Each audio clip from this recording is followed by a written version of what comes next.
A movement's power is based in how broad that movement can work, how many different people of different backgrounds that movement can speak to, and how much within that movement people can receive critiques from each other and continue to work together despite their differences, or despite knowing that they are imperfect and making mistakes. If somebody like Hasan can acknowledge that and do better about that, why can't you? You're the one who's breaking up the movement because you're not listening to criticism. Like, how are you going to expect that all these different people are going to come into your coalition and trust you to lead the way? Meanwhile, you can't even talk about race. I do believe that for every one toxic Hasan fan behavior, there are probably like 3 or 4 or 5 or 10 or 20 positive Hasan fan behaviors. A lot of positive things can come out of being in a fandom. Fandom is, whether you like it or not, the defining social dynamic of our era.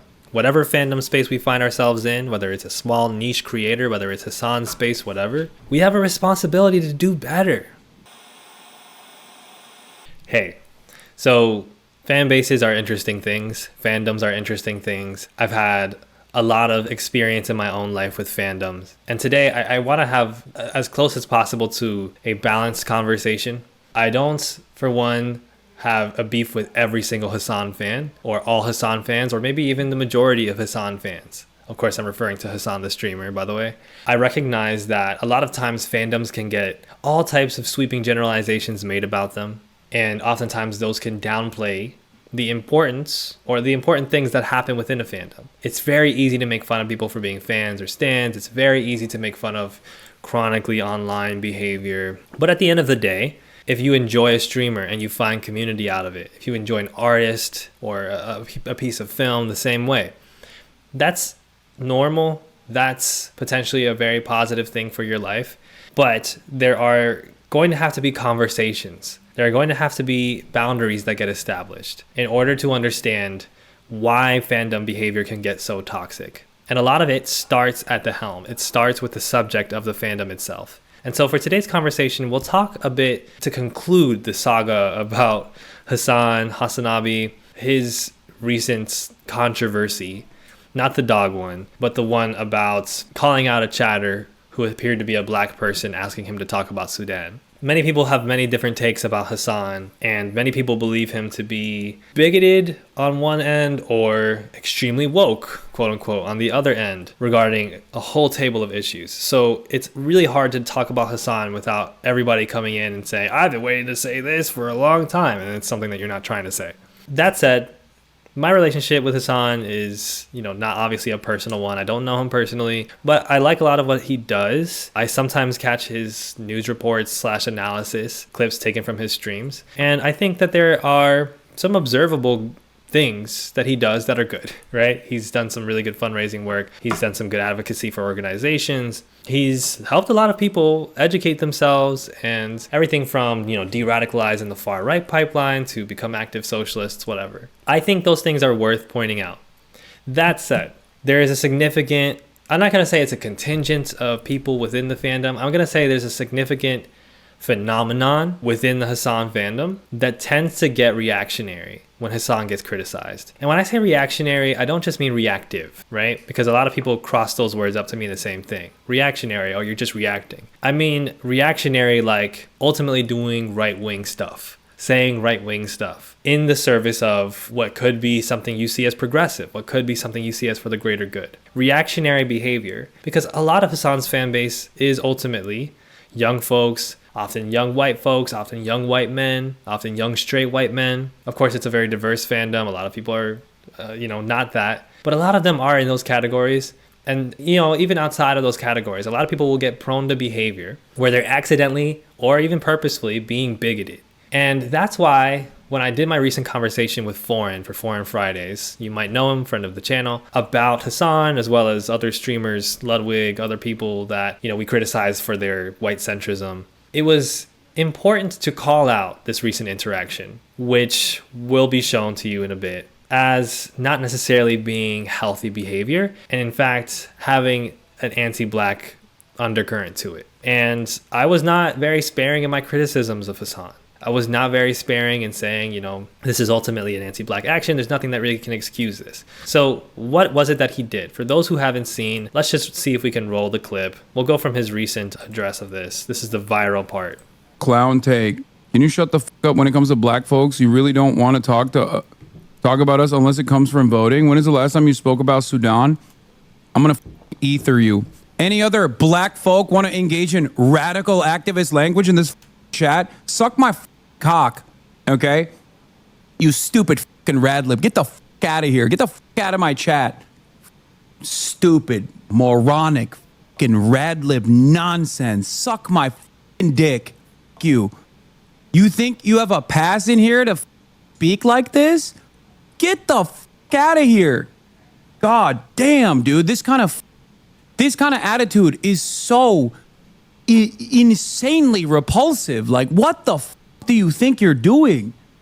We're talking about creating a larger, broad, people-backed movement and creating solidarity, and you immediately got root.com article regurgitators in here instantly being like, sweetie, you don't understand black people. Shut the f up. So from the outside, right, you're watching that clip, and aside from it being like, damn, he got really angry, it looks like he's doing a very classic white leftist technique of basically just shitting on any black person that tells him to talk about Sudan. Now, if you watch the full clip, you will see contextually, and I did mention this in my stream with Foreign yesterday, even without having the full context. I assumed that there was more context at play there. He's not arguing against talking about Sudan, nor is he talking to that person out of nowhere. This was the sort of end result of a long exchange that he had with the chatter who was pissing him off, who was basically arguing in favor of Eric Adams, or saying that Eric Adams would get more black votes. Community and Latino community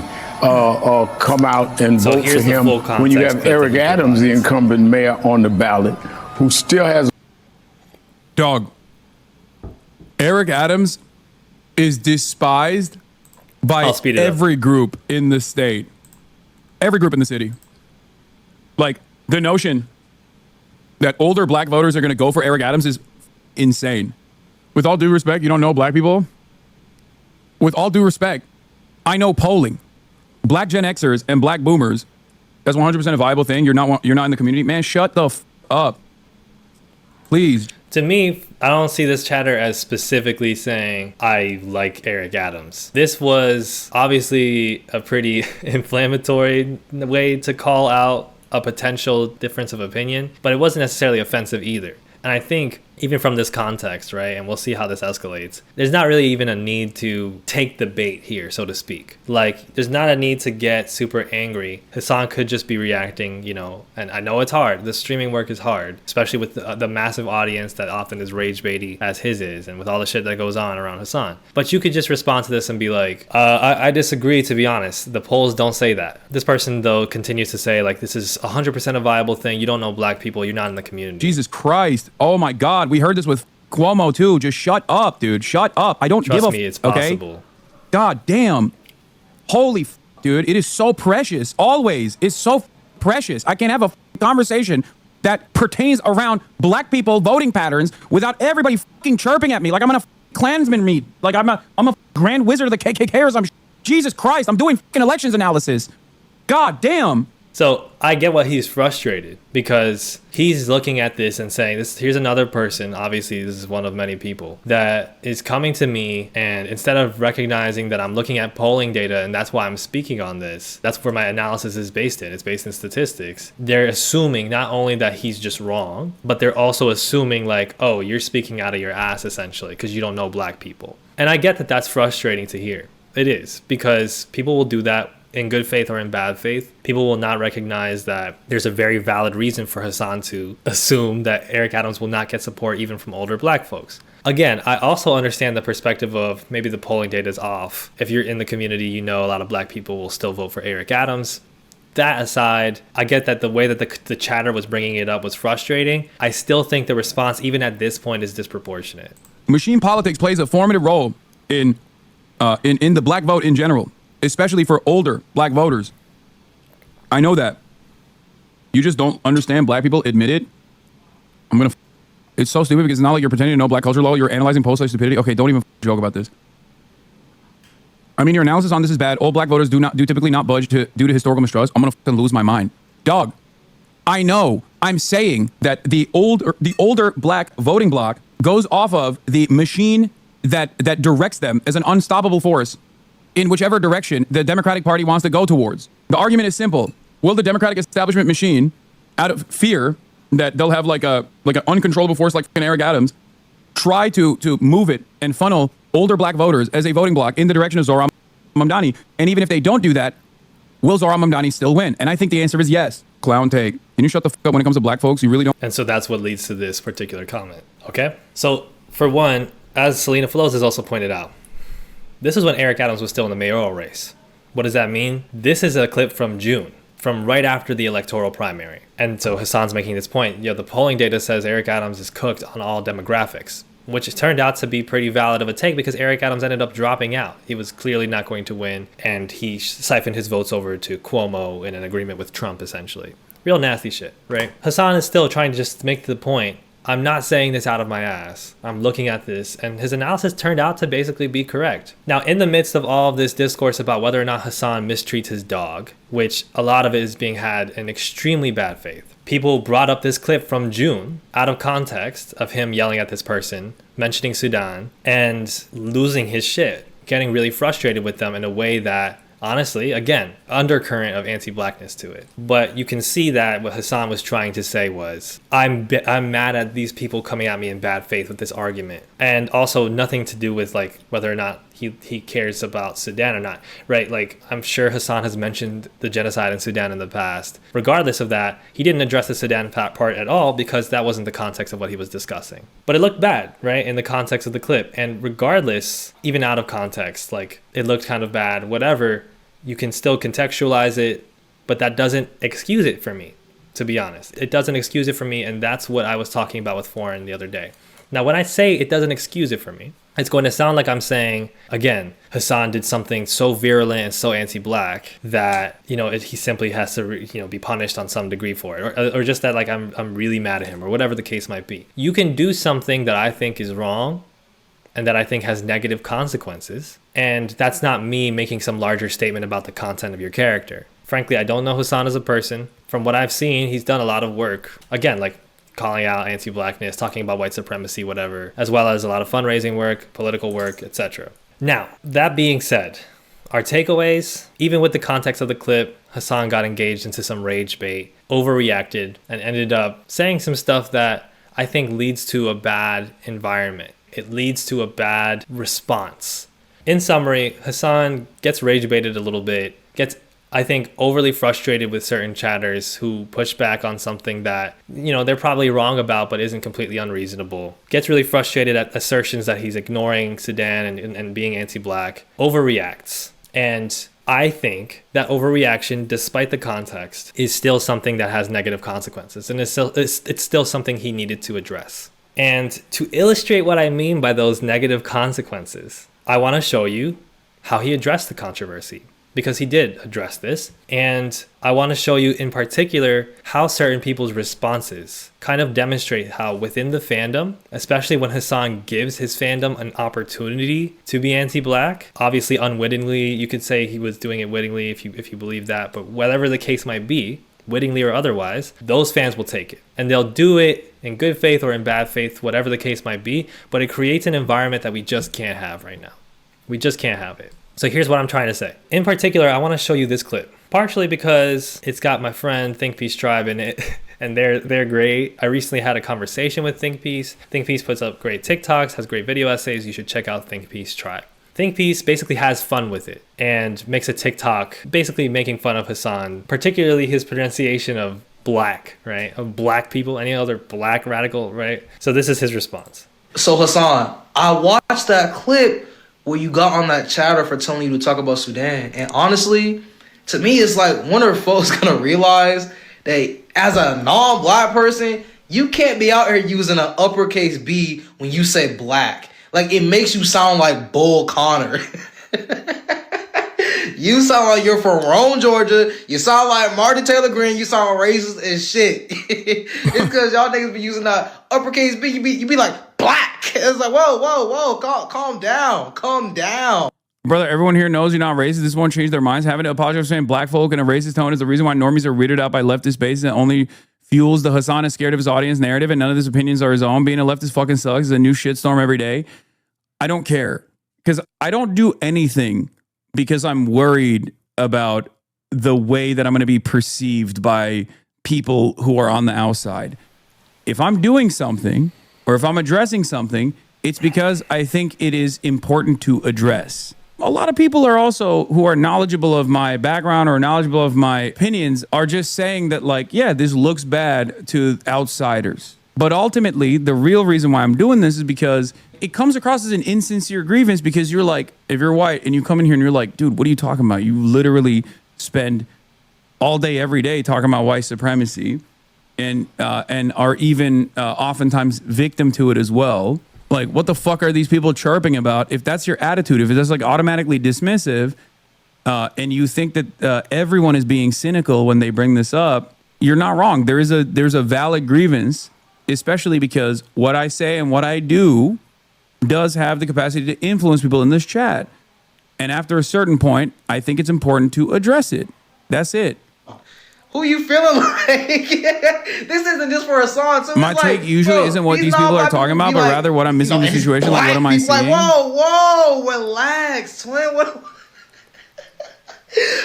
Part of this is when white people say the word black, it always brings tension in the minds of black and brown communities. The word just catches attention of white mouths. I mean, sure.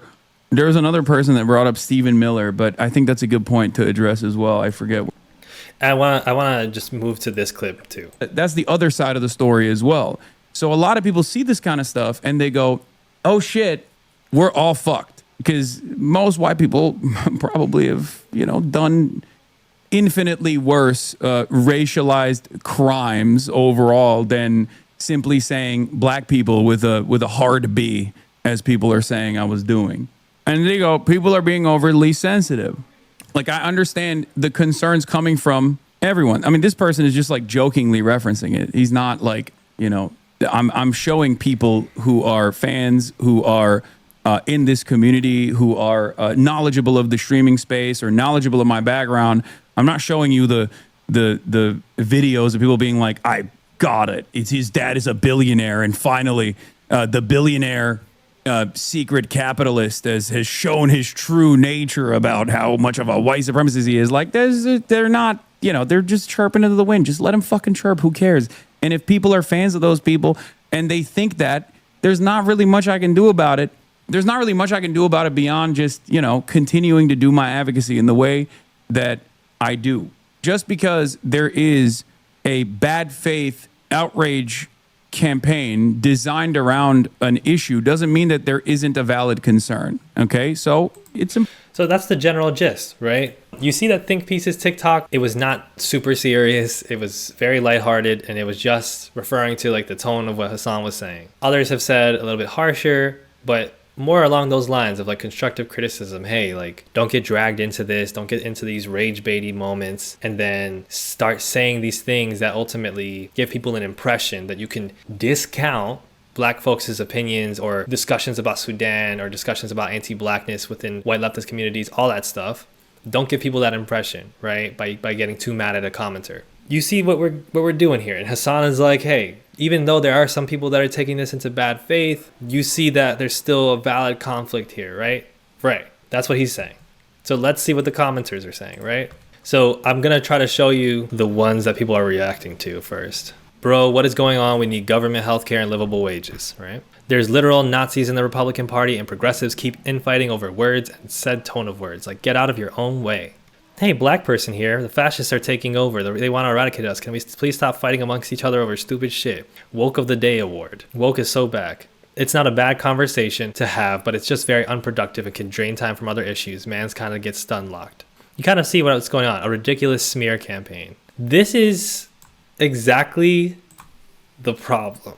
It's exactly the problem. And I've seen a lot more, like, there were responses to my video with Foreign that were similar. It's people talking about, this is the panopticon. It's people talking about, you guys are going after your own. This tone policing. This tone policing is so problematic. It's ruining everything. Why can't we focus on real issues? Hook, line, and sinker. It's the same thing every time. And this is exactly why it's important that Hasan addresses this stuff. And it's important that Hasan not get carried into this stuff, and why he has to be held accountable for it in the first place. The response proves the point. It is the fact that Hasan's fandom, many of them, are people who refuse to engage seriously with the realities of black and brown people, with the realities of like social issues, with the realities of microaggressions and macroaggressions, with cultural realities. They refuse to engage with things that they deemed cultural, with things that they deem as peripheral. And those things that are cultural and peripheral are almost always about race. They're almost always about sex. They're almost always about ableism. Anytime people are like, hey, Hasan, can you just not use that term? Or can you be a little bit more gentle about how you say XYZ? Or can you not get caught up in this and address it that way because it has a negative effect on other people? Hasan tends to be like, oh, sure, fair critique. And then half of his fucking fan base tends to be like, leave him alone. This isn't serious. These aren't real issues. You guys are just woke scolds. And here's the problem, is that how can you expect that people recognize you as an ally? How can you expect that people think you're dependable, that you're woke or you're progressive, that you actually care about the people around you, all the people around you, including the people of color, when anytime your fave gets critiqued, you get offended? Anytime your fave gets a reasonable critique, even a half-hearted, lighthearted critique, you're like defensive. And then you want to accuse other people of being sectarian. You want to accuse other people of breaking up the movement, other people of singling people out. You're the one who's breaking up the movement because you're not listening to criticism. When you don't listen to criticism, you might as well just Jenga the whole fucking thing. You might as well just destroy the whole building that you've built. How are you supposed to expect that black men and women, that black non-binary people, that black trans folks show up when anytime a creator gets called out and you like them, even if they do something that has anti-black, undercurrents to it, you get mad? Like, how are you going to expect that all these different people are going to come into your coalition and trust you to lead the way? Meanwhile, you can't even talk about race. You get hot and heavy. You get uncomfortable. It just tells us, first of all, that a lot of these fans are not listening to Hasan when he talks about white supremacy in the first place. They're conceptualizing that as an other. Oh, these white supremacists over here, they're the problem. Not me, I'm not the problem. I'm one of the good ones. Easiest way that you can mess everything up. Easiest way that you can destroy solidarity. Easiest way. Steven says in the chat, there's some issues or groups of people that instantly Hasan and his fans into responding with rad-lib issues or woke of the day. It's often around black, disability, and women, right? Someone says Hasan never addresses ableism. I haven't seen Hasan address ableism. I can't speak to that fully informed, but again, like using language, calling people stupid, that's stuff that I tend to try to avoid because a lot of the stuff about insulting people's intelligence and their capacity does get weaponized against folks with disabilities. And those are people that I care about, that I want in my coalition. And that doesn't mean I'm perfect, right? Part of why I'm empathetic and cautious with how I talk about this stuff with regards to Hasan is because I know that this stuff comes around to everybody. I know that at some point there will be points where I get called out for better or worse, for fair things or unfair things, especially if my, platform grows at all. I know that at the end of the day that this can sometimes get messy, but it's just so important that as fandoms, folks have the ability to critically reflect. And I think Hasan does a better job than a lot of people to at least try to affect his fan base in that way, but there's still room to improve, like significantly. And that's why I try to spend a lot of time talking about these things from an international perspective or from a different, race perspective, from critical race theory perspective, whatever. Even though, again, I'm not an expert, I'm just trying to be better, right? And it's not something that I can really say I'm perfect at. Nobody can say that they're perfect at it, but I certainly can. But I'm trying to be better because I know that I have to take the time to go out of my way. What feels like going out of my way, what feels like diverting from the path, because the path includes those other things.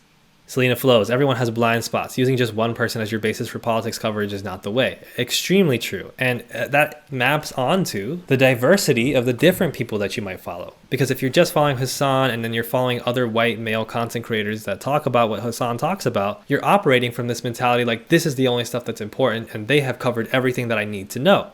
They're not. When I've talked about Taylor Swift on this channel, it's been the same thing. Why don't you talk about things that actually matter? Several people talk to me like that. Several people leave responses like that when I talked about Sydney Sweeney and the American Eagle commercial, right? Because they're not tuned into the fact that these things have consequences. They're not tuned into the fact that an American Eagle ad that winks and nods at eugenics, spearheaded by an actress who is MAGA affiliated, is something that's going to have negative consequences for instance, black, brown girls who go to high school right now and have to deal with white girls around them that like Taylor Swift and Sydney Sweeney, getting influenced to do that shit, getting influenced to think eugenics is cool, ostracizing black and brown girls, beauty standards that they have to live up to. Like, this shit is real. When we had the Tyler the Creator conversation with Foreign, it's important because there's black women, a black woman in your life, if you know any, frankly, but the black women in your life, they've had to deal with the ramifications of cultural stuff not getting called out. They've had to deal with the normalization of making fun of how black women look. They've had to deal with the normalization of calling black women aggressive. They've had to deal with the normalization of eugenics. And this is especially prevalent when it comes to disabled folks. They've had to deal with the fact that you guys want to use the R slur and you want to run around and insulting people's intelligence and insulting people for how they look and insulting people for how they sound when they talk. And now they find themselves without social spaces that they can even enter. And then they have to go online to specific niche creators to find that. And then you want to make fun of them for being chronically online. How many people have to deal with that? So what intersectionality is going to feel like for you as a white person, it's going to feel like I'm doing too much. I'm trying too hard. I'm reaching out of my box. I'm getting diverted. It's going to feel like that. The same way that the absence of privilege feels like oppression to the privileged, right? To the oppressor, living like the oppressed in any type of way, acknowledging the oppressed in any type of way, revoking their privileges over other people, their power over other people, feels like oppression to them. And it's going to feel like you're holding back the movement, but it's not that. A movement's power is based in how broad that movement can work, how many different people of different backgrounds that movement can speak to, and how much within that movement people can receive critiques from each other and continue to work together despite their differences or despite knowing that they are imperfect and making mistakes. That's all people are asking for. And if somebody like Hasan, as much as you can criticize him for XYZ, if somebody like Hasan can acknowledge that and do better about that, why can't you? A point that Hasan makes in that clip too is they know me maybe, and they know that I go out of my way to talk about white supremacy and that I actually care about these issues, but they don't know you, fan. They don't know you, commenter. And if they go into a space and they see it's filled with, when we're talking about black and brown people, it's filled with people talking about black and brown issues being distractions, cultural issues being distractions, and all that stuff, they're going to be like, oh, this is not a safe space. If they're seeing that the main content creator is yelling at this black person and it's kek lol, and all these people can take it in bad faith and then use that energy to direct at people who are perhaps more correct than that commenter was and that chatter was, those black and brown people are going to be like, this isn't a space for me. And frankly, it's a lot of black and brown people, Asian people, it's a lot of women and people, from different, sexuality, like, that are looking at the Hasan space and they're like, I'm just going to pass because I can tell that this is not going to be a safe space for me. People will insist that it is. People will say that it is. It's for everybody. But then I'm going to go in and I'm going to have reasonable concerns about XYZ, or even I'm just going to feel a little bit uncomfortable, and people are going to make it worse. They're going to make it worse. It is your ability to reach out into spaces where you are not an expert, where you are not especially trained, where you might think there's nothing to see, but keep yourself open-minded. That ability to do that is what will allow you to build a strong coalition and get respect from people from different backgrounds. Selena Flo says also, importantly, please don't form your opinion on anyone based on clips from TikTok. Like, come on guys, we're smarter than that. At least look for context before talking about it. I agree. Even as much as I had critiques for Hasan in this situation yesterday and today, I was also trying to acknowledge, I get that this is out of context, that this is probably him addressing a different conversation. I get that. And therefore, I want to take that context into account while also forming my opinion based off of what I might be missing. Not just what it looks like at first, but what might be there that I'm not seeing. Because again, the fact that the context exists does not mean that I think Hasan actually did the right thing and I was totally wrong. I still think he did some stuff wrong there. And that's how it goes, okay? So when we talk about fandom, I want to talk about the importance of fandom, because a lot of this then turns into a conversation about dismissing stans, dismissing fans, shitting on parasocial relationships. And I do believe that for every one toxic Hasan fan behavior, there are probably like 3 or 4 or 5 or 10 or 20 positive Hasan fan behaviors. A lot of positive things can come out of being in a fandom, whether that's a fandom of a streamer, of a musician, of an actor,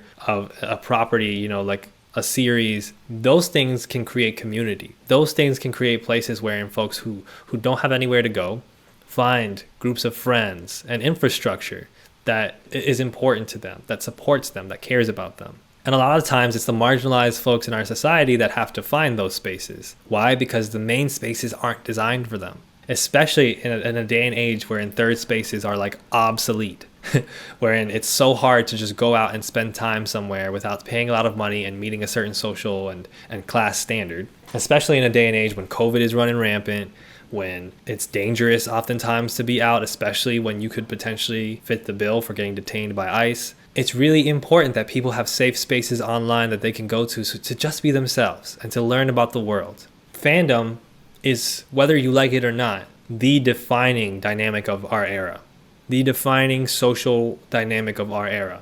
We are in the age of fandom. So if you happen to think that fandom is going to destroy all society and it's a bane on people's existence and it's inherently anti-intellectual and all that stuff, good luck, because you're not getting rid of fandom. There are all these social conditions that have created the reality we live in today, in which fandom is important. There's a lot of stuff that doesn't get addressed that fandom ends up filling the hole for people in. And so it's frankly really ridiculous to look at fandom as a phenomenon that you should have nothing to do with it entirely, that you should just be completely aggressive towards, that you should completely shit on. That said, now that we live with that reality, we have a responsibility to make fandom spaces as healthy as possible. Whatever fandom space we find ourselves in, whether it's a small niche creator, whether it's Hasan's space, whatever, we have a responsibility to do better. Is it crazy for me to say that? We have a responsibility to think about how we can avoid overly being defensive of content creators, how we can allow them to undergo critiques and sift those from ones that are completely bad in faith or in poor evidence. We have a responsibility to think about ourselves and what we can do better. We have a responsibility to not dogpile people that are essentially like not public figures for the sake of winning an argument. We have a responsibility to think a little bit better. Please talk about his lack of allyship with trans folks. So again, I'm not somebody who follows Hasan very well. I can't speak informed from an educated perspective on whether or not Hasan has, a good stance when it comes to trans rights, whether or not he is really an ally of trans folks, etc. One thing that I do remember was the Harry Potter thing, and I don't remember it particularly well. There was a video game that came out in the Harry Potter franchise, and there was debate over whether or not he should play it and fundraise for trans issues, and use it as a way to critique J.K. Rowling or something, whereas a lot of other people were saying just boycott the game entirely, because there is a Harry Potter boycott going on right now. It's something that I actually participate in too. It's not particularly hard for me because I think Harry Potter is kind of trash, but I do believe in that, right? It's not a trans rights reason, like that I don't know his background with that particularly. It's a I don't know everything about Hasan thing, okay? That's what it is. And I said the same thing when it comes to like black issues, when it comes to like Sudan, right? I don't know the extent of all Hasan's work with that because I'm focused on what I can do about that.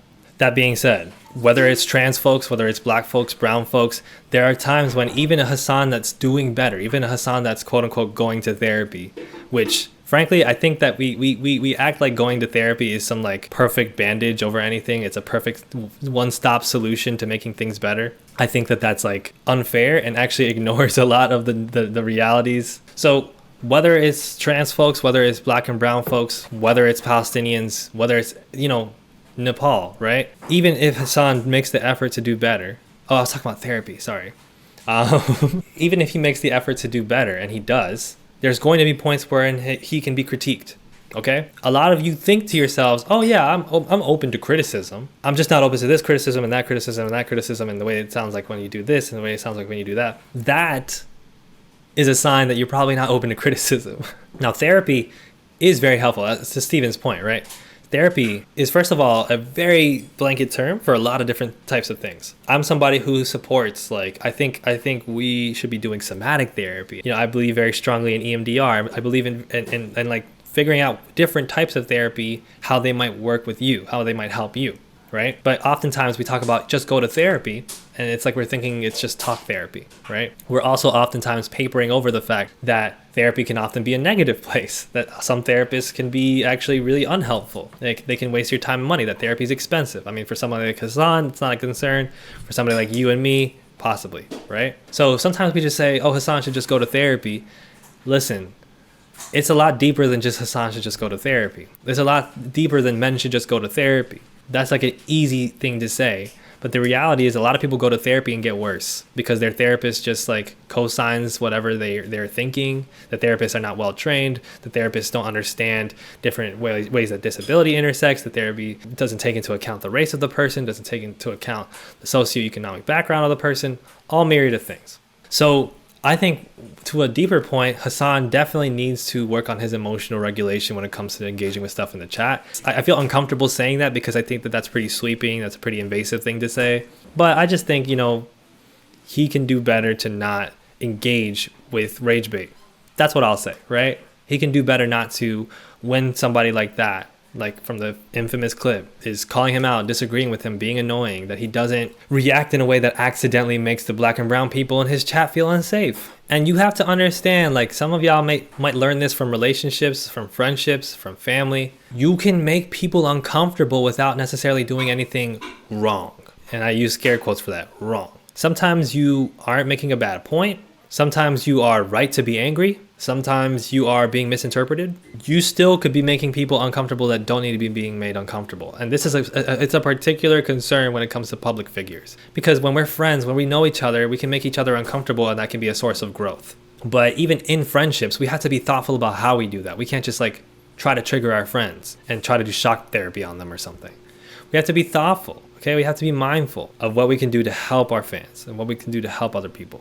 And so, yeah, people will talk about like him needing to take a break. April Sauer mentions that. Quixote mentions that. Taking a break is helpful. Therapy can be helpful. Meditation can be helpful. All these kinds of things can be helpful. The ultimate goal is, can Hasan focus on what he does well? Because he does certain things pretty well. And stop giving a lot of anger and energy towards things that are not helpful. And we all need to be doing that, That's work that all of us need to do. It's very easy to look at somebody like Hasan and say, yo, this guy has a temper issue. We all have temper issues. You know how many times I've had to stop myself from rage posting? My partner will tell you. I am often like ready to Twitter fingers about stuff, and I have to be told like, yo, like this is not productive. This is never going to get better. Like you need to walk away and focus on what you can actually do. So I don't say that to Hasan to say like, oh, this guy's an idiot. I know what to do. I say that as like somebody who often struggles with the same things I can see him struggle with. And that's why it makes me sad. But going to the larger point about fandom, this has been a bit of a disordered conversation, and I apologize for that. Going back to the subject of fandom, whether or not your creator that you like is getting criticized, there's a lot that goes into it that makes people defensive. Let me start there. There's a lot of things that can make people rightfully defensive of Hasan. I'm just going to say that. I mean, the dog thing, I don't know the extent. Apparently, I should have prepared to know the absolute extent of everything Hasan Piker has ever done before doing this stream. I don't know the extent to which his behavior with dogs is acceptable. I don't know his entire history with dog ownership, with pet ownership. I get the sense it's not a shock collar. All the things that I've seen online is that it's not a shock collar. The video was not convincing to me that it was a shock. You can do what you want with that information. I'm not really interested in engaging with that conversation further. There are times when a creator is getting dogpiled for no good reason. We see this a lot when we talk about, even women celebrities, women content creators. Because I mean, to your point, Nick, I don't know the history. Like, it's just not my job to speak on, is this guy good with his dogs or not? To put it shortly, like, there's a lot of stuff that we accept as normal behavior with dogs that's not actually acceptable. It's not actually good for the dogs. For instance, people overfeed their dogs a lot. There's a lot you could talk about when it comes to what breed that you select and where you get your dog from, what you feed your dog, like all this kind of stuff. I am not a dog expert. So why should I go online and be like, yo, Hasan is definitely doing XYZ with his dog without having done like a significant bit of research about it, right? You have to hedge it because it's important to remind people like this is a wild thing to expect me to like talk about in depth and have a great take about in depth, right? That's why I say it that way. You can disagree. That said, there are times when the right wing dogpiles on Hasan for shit that obviously isn't true. There are times when Hasan is being treated poorly by somebody, and you might want to say, hey, this is something that has to get called out. there are times when fandoms are rightfully defensive, and I think that's a kind of a taboo topic. A lot of people don't want to acknowledge that. A lot of people want to act like anytime a fandom gets mad that it's unfounded, that there should be nothing about it that should be justified. When the Tyler the Creator stuff popped up, I have to stop myself. That makes sense, our blast. But yeah, it's a taboo topic. A lot of you don't want to acknowledge it, but frankly, we all do it. There's certain creators that get name dropped in here, I won't name them, that folks are like, this motherfucker's the best content creator ever. And if you say anything about them, oh, I don't know if XYZ, they'll be like, yo, you're wrong because XYZ. And those creators to you, or celebrities or whatever, to you, might be getting attacked in a way that's unfair. And it's a human instinct, and also often a productive instinct, to defend stuff. Because, for instance, if people are allowed to say any manner of thing about Hasan in the world, and you have all this community that is around Hasan and gets all this positive stuff from following Hasan or whatever, that's going to compromise their whole community. That's going to compromise their whole shit. And a lot of y'all don't recognize that as valid. And maybe it's because you guys all have so many great offline friends that you've only met from socially acceptable circumstances, and you all just do activities together, and then you read books, and then you don't engage with online fandoms at all. You don't care about content creators. You never watch a YouTube creator more than 3 times in a year. All that good stuff, right? But for the most of us, there are certain creators that, yeah, we have a pretty valid attachment to. Because we're like, I know this person pretty well from what they put out. I don't know them personally, but I know them as a public figure. And as a public figure, sometimes they need to be defended. And I think it's important we acknowledge that too, because when we just default to the easy argument, right? Oh, parasocial relationships are toxic, fandoms are toxic, he doesn't know you, bro, all that stuff. What productive things actually happen? What gets better? We've just declared ourselves to be above the fray, to be above the rabble. We've just declared all behavior that defends a content creator or a person, a public figure, as moot, as invalid, or whatever. Great. Okay. So who does that benefit? Are people going to just stop defending content creators? Are there going to be 0 valid reasons to do so? No. It's fair, again, for people to be in fandoms, to find community in fandoms, and to sometimes defend their fave. And that doesn't mean that they don't have any friends. That doesn't mean that they don't go out on dates or something. I don't know what it is that people assume about people in fandoms, but they're pretty regular people half the time. They just are part of certain communities. But as Selena has pointed out, fandoms are echo chambers, which is what makes them dangerous. Now, to Yanni's point, Yanni says a lot of people are watching content as a distraction, not as a means to engage more deeply with topics. This is true. Let's analyze it for a second. A lot of people are tired. A lot of people are exhausted. A lot of people work 8 hours a day, 5 days a week, are, paying the bills and barely, don't have a lot of time to do the things that they want to do. They have to exercise too. They have to worry about their health. They have to worry about a variety of other tasks when they have free time. They just want to put something on to listen to, right? Maybe it's the History of Rome podcast with Mike Duncan. Maybe it's just that. Or maybe it's Hasan. Or maybe it's FD Signifier. Or maybe it's Shanspeare. That's a normal human behavior. It's normal to want to be educated while you do something. It's normal to want to be entertained while you do something, to want to be able to have something on in the background while you do something in the foreground because it's a boring, mundane task, or you want to progress in a specific conversation in a specific podcast, whatever. It's a normal human behavior, and it's a normal human behavior to be like, I like the host of this show. I like Mike Duncan. He seems nice.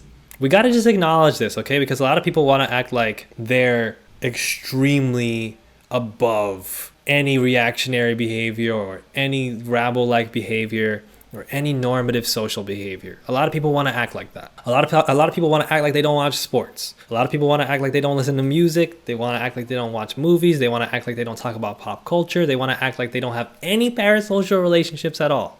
Now, liminal space says that's fine, but people who do that shouldn't think they are doing politics. And I mostly agree. I think it's important that you recognize, okay, I have this creator on in the background. I engage in their chat sometimes. Mostly it's like social, or it's entertaining, or it's like a little bit of education. Usually it's a mix of all of those things. First, you're on social media right now. You're talking to me right now. You're on my chat. What are y'all talking about? Acknowledge that that is a part of human life and critique it from the perspective of how it can get better, instead of acting like we're above this shit all the time. to the person's point, liminal space's point earlier, a lot of times that means that we're not as politically educated as we think we are. A lot of the times we watch Hasan and we watch, Elliot or FD, or we watch Olurinati, and we're like, I'm tuned in, I'm clued in, I got all the knowledge I need to have. And we don't realize we think this way. But as soon as we start acting super defensive or super incurious of other people's perspectives, that's revealing that we are actually believing that way. Stop talking to me. I don't want to engage with you. I won't. You're in my chat. The reason there's a chat there is so that I can talk to the people who are here sometimes. Obviously, I can't focus on you all the time. So just everybody take a deep breath and acknowledge that that's a part of life. And then think to yourself, okay, what are the weaknesses here? Okay, well, yes, I listen to the History of Rome podcast by Mike Duncan while I do my chores. I'm learning a lot about Rome. I actually have a lot of insight about the history of Rome, but I know that he only addresses it like from as general of a perspective as he can. That some of the stuff is narratively convenient, but more complicated when you read the literature, the scholarship. I know that he has a particular perspective, which I am kind of aligned with. There might be some places I disagree. We do these things, and they give us value, but there are also side effects. There are setbacks to the attachments that we make with content creators, to the assumptions that we make because we think we've learned more than we actually have. And that's why it's really important that we as content creators also, and this could work as a critique for Mike Duncan as well, it's important that we make suggestions for further reading. It's important that we make caveats for what we don't know. It's important that we act with humility about what we don't know. That's the only reason that I got anywhere. And what I've gotten better at the work that I do is because I've always come away with like, I should know more. And I will always come away with that. So if you're a Hasan fan watching this, you need to recognize that sometimes you're going to be predisposed to defending him when you don't need to, because there are going to be times that you defend him that are fair. You need to understand that this dismissiveness in general by white leftists of what they've considered unimportant issues is actually undialectical and unfair, and that's the actual solidarity breaking. That's the actual affronts to coalition building. If you think about building a coalition, there are always going to be disagreements in those coalitions. The point is not that you shut up the disagreements. I don't know why this has to be said. It's like there's so much emphasis online on this idea that the only way we can deal with the ways in which we differ and disagree is by never mentioning them at all. First of all, what an unrealistic thing to expect. Second of all, it is through just being able to have those open disagreements that we can get better and we can understand each other and we can understand where we will and won't collaborate. So all this idea of punching left or being too woke or getting caught up in unimportant things, that's a kind of dismissiveness that will take you away from dialectical thinking. As an exercise to prove this point, I want y'all in the chat to do something with me. I want you to shout out topics that you think are super irrelevant or are as far removed from serious political discussion as possible. And I'm going to show you how to certain people those things are important and how it's actually useful to hear those things, to engage with that topic if you get the chance. Okay? So give it your best shot, guys. Visual K.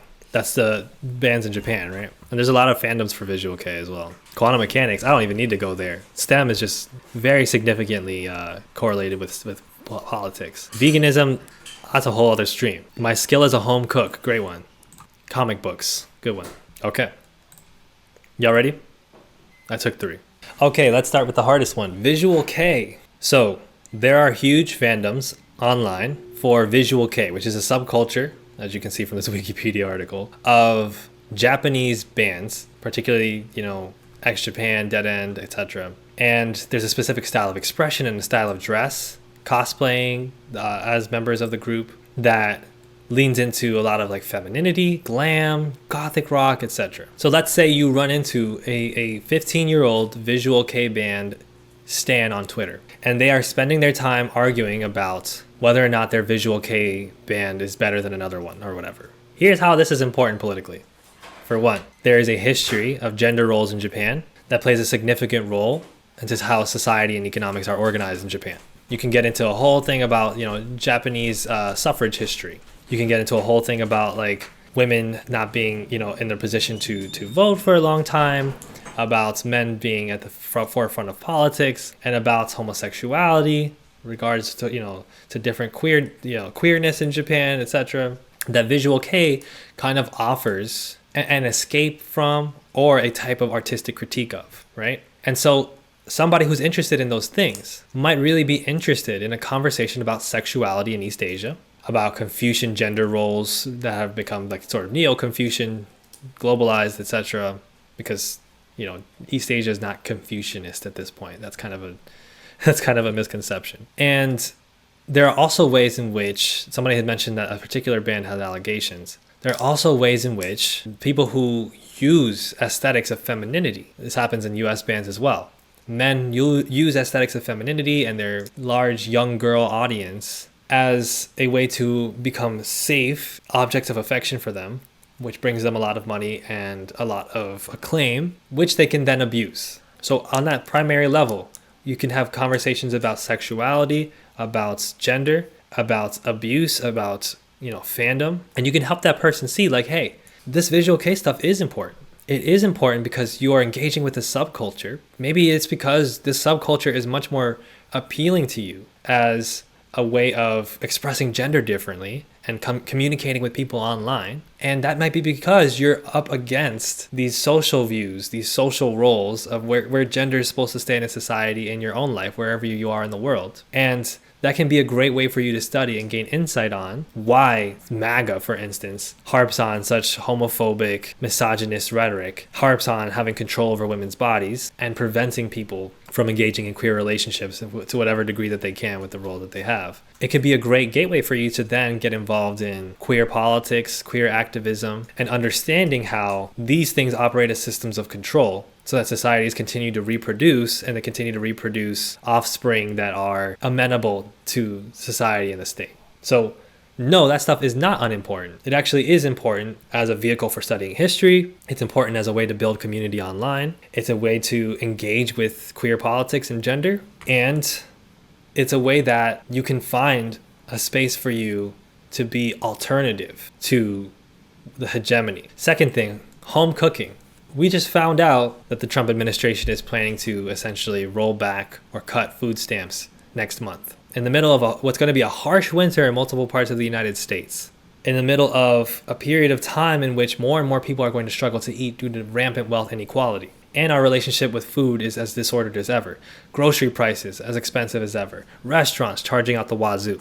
It is actually a really important time politically to get good at home cooking, especially watching recipes online. And this is actually a great stream topic. Recipes online of how to use inexpensive ingredients to make healthy food, to make food that helps you get through the day, that has enough protein and fiber. You know, a great way to learn about nutrition. And also a great way to continue boycotting particular restaurants that are aiding and abetting Palestinian genocide. Don't go to McDonald's, right? Don't go to Starbucks. It's a great way to build community with people, because if you can cook, you can participate in Food Not Bombs. You can have house parties where you can read, or you can have discussions about organizing, or just be able to provide people who are alienated in society right now with spaces where they can feel like they have community, where they can trust people, and they can be offered a home-cooked meal. Perhaps nothing is more political than a home-cooked meal. And it's also a great way to interact with discourses about immigration, which is going to be the central conversation for the next couple of decades, as you can see with the virulent weaponization of anti-immigration sentiment throughout fascist regimes, particularly the United States with ICE. It's a great way to understand, where does our food come from?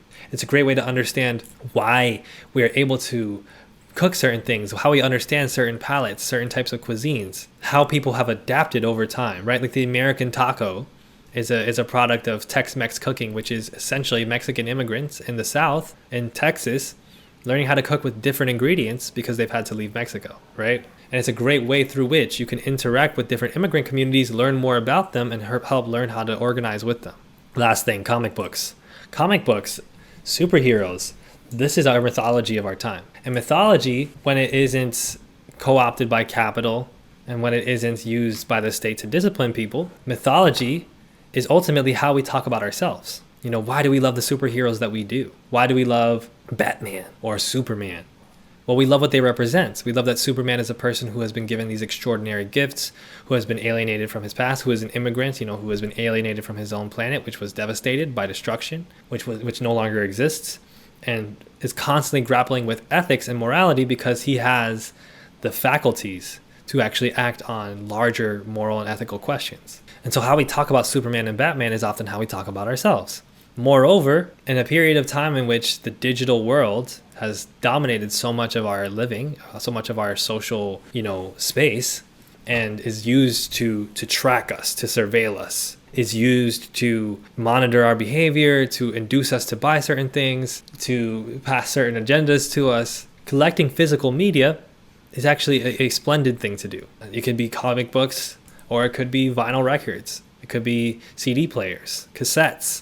Okay, you see what we're talking about? Instead of reacting to people online talking about things that you think are unimportant, use your dialectical brain to figure out how those things are ultimately important, to learn about those people, and to learn about how to get them engaged productively with social and political issues. And so this is really important when we talk about Hasan and when we talk about anti-blackness and fandoms, because it all comes back to this tendency for white liberals and white leftists to dismiss criticism, to dismiss conversations about cultural things as being unimportant. And it's honestly some nerve, because of course people engage with culture, they have to. Even those of us who aren't differently abled, who aren't black and brown, who aren't socioeconomically burdened, still engage with TV and movies. And those things inform us, they educate us, they build community. And so to look at people talking about the way Hasan addresses a black chatter and critiquing Hasan for it, and equate that with the panopticon, equate that with tone policing and moral police and purity politics and purity culture, that's actually really, really backwards. You are denying yourself the ability to learn from other groups of people. You are breaking your own ability to build solidarity with other people. You are making other people feel unsafe in your space. Yes, sometimes black and brown people are going to be wrong about certain things, but that shouldn't be your concern, especially if you're white and you recognize that white supremacy is still alive and kicking. Use these opportunities as learning opportunities. Do not think about how your actions might have consequences. Think about how the way in which you talk about cultural issues and systemic racism, aside from basic acknowledgments, oh, there's racism too, or certain people are racists and they're bad. Think about how your dismissiveness towards these people will affect those people. And to Evil Bean's point, right? Maybe Hasan sometimes mistakes criticism as calling him racist. In this case, though, he was like, hey, there's valid concern here. And, I don't think he fully got it. So to summarize, I'm glad that he responded the way that he did. But in case, Hasan somehow watches this, the way in which you get caught up interacting with black fans and giving them any type of aggression, giving them any type of dismissiveness, and censoring, black fans as being rad-lib, right? Black viewers as being rad-lib. Even when sometimes you're correct, your condescension and your dismissiveness and your frustration in those moments is a green light for all these people who follow you and don't know better, for whatever reason, to take that shit out on other people. And your space is not supposed to be a space just for black people who deserve it, or just for black people who are correct. Your space is supposed to be a space for black people, correct or not, as intellectual as you think they should be or not, as well as groups of people from any other background, right? And so that means people should feel safe to ask questions, people should feel safe to critique you, and they should feel safe that your dismissiveness will not be weaponized against them. And it's an unfair burden a lot of the times. You have to ask yourself to do a lot of things that other people don't do.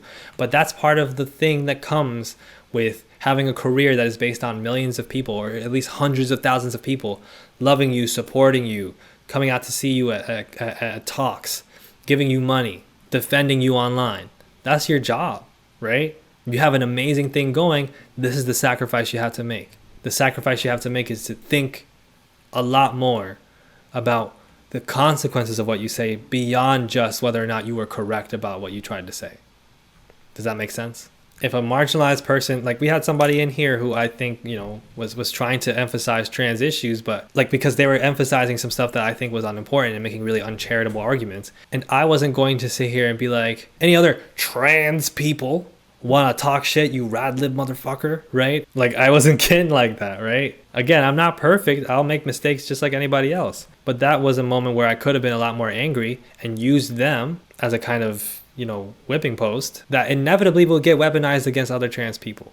You got to understand, like, when you're a black person in this country, obviously I'm not speaking from experience, you're going to see white people yelling at black people, talking shit to black people. And even when you know that those black people are not people that you associate with or that you think are wrong about a lot of things, you also know that what that means. You also know that often, almost always means that it's not really safe for you. And that's a fucked up thing to have to go through. And so to make your space safer, you gotta be safer. Does that make sense? Even you saying that just now sounded wild. Exactly, right? It sounds wild. It sounds wild. It's true that he has 20,000 people in his chat, as Flash Motorworks is saying. And they say also, I run a motorcycle shop and I can't do what 10 people want me to do. Can't be what 10 people want me to be. That's true. So you're never going to have people who all like you or who you feel like you're doing what they want you to do. That's just not the point. The point is, you can control the energy a little bit. You'll never control everybody. You'll always have fucked up fans. I'll have fucked up fans. Everybody will have messed up people in their audience. But if I can keep the energy at a certain place where people don't feel like there's a lot of antagonism, where nobody's getting singled out, where marginalized people don't feel like they're getting unsafe because one marginalized person messed it up for them and now white people are going to get all hostile. If I can do that, then I can mitigate the damage as much as possible. You set a tone. You set an energy. And especially when it comes to those marginalized people, you don't single them out. You don't give people any reason to dismiss somebody who might be doing something similar to the person I'm singling out. You can't satisfy everyone. There are always going to be spiky edges, but you can set a tone. And when you set that tone, it matters. I've seen it. You see how certain people have massive fandoms online and they weaponize those fandoms to be extremely hostile. But even when they don't intend to, those fandoms will act hostile. Those fandoms will act hostile all over the place for all manner of reasons, just because the person that they stan is a piece of shit themselves. The person that they stan is a piece of shit, the fandom starts acting like shit.